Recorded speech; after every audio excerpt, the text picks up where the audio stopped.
1937 Packard Super 8 Dietrich body. Look at this. The top, when you're in the back, you're in your own little world back there.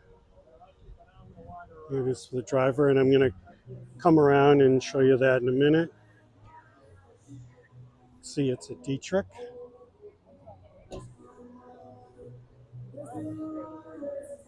'37 Packard Super 8 Dietrich Victoria.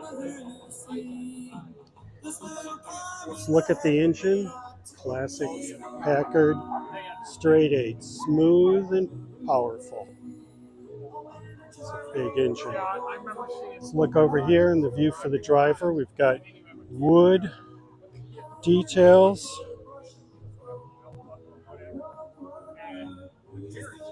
What a special car. You're driving this, you're somebody.